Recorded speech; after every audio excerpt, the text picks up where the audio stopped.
My grandpa's side of the family was kind of stoic. They liked a good laugh, but they didn't put up with foolishness.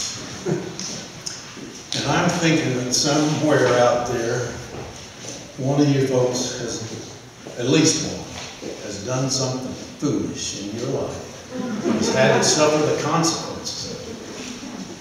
For those of you who have never done anything foolish, I offer this poem in the hopes that it will keep you steadfast in your decision not to do anything foolish. My story actually starts out quite innocently.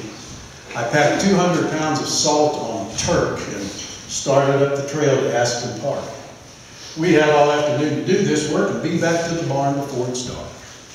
We trotted 6 miles uphill from the road, scattered out that bovine condiment. The trip back down was fast without a load, but something caused delay to my descent. Some deer had wandered in to lick the salt. They eyed me close, and then they eyed that block. I now admit what happens all my fault. Be careful when you hear temptation knock. From some dark place, I hope I never find a deep, demonic voice that I could hear. Instilled an evil plan into my mind and told me I should go and rope a deer. I loosed the twine hanging from my pack, uncoiled it, let the loop hang at my side. I took a peek across my horse's back, my wisdom overshadowed by my pride. From back behind my horse I stepped out there. I looked away from them to ease their fears. And then with all the grace a man can wear, I hooly-handed my loop behind 2 years. They call that meadow Little Bighorn now, in memory of the battle we had then. Too late, I find I overlooked somehow that deer are twice as strong as full-grown men. She knocked me to the ground, drug me through some rocks just big enough to slow her son. I'm bleeding. I'm bleeding.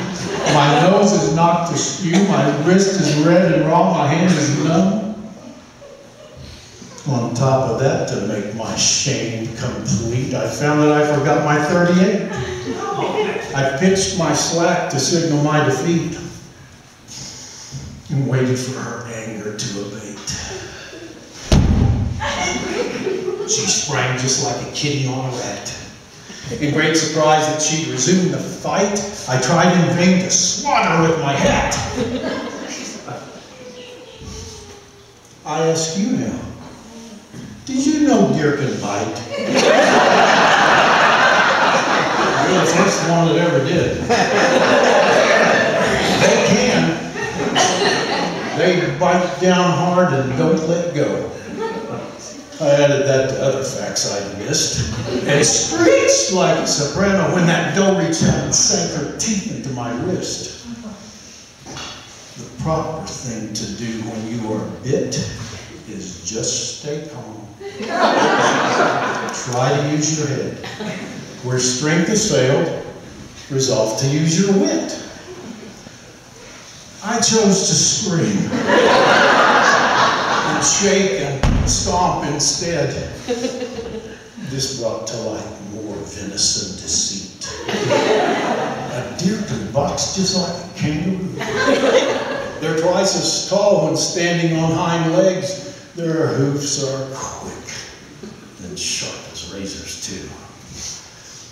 She knocked me to the ground and stomped my head. I made a big mistake then in my fear. I moved. I let her know I wasn't dead. That's when she put a forefoot in my ear. My moans through bloody lips caused her to pause and punctuate her victory with a kick. I knew the fight was over then because she shut my loop and went back to the lick.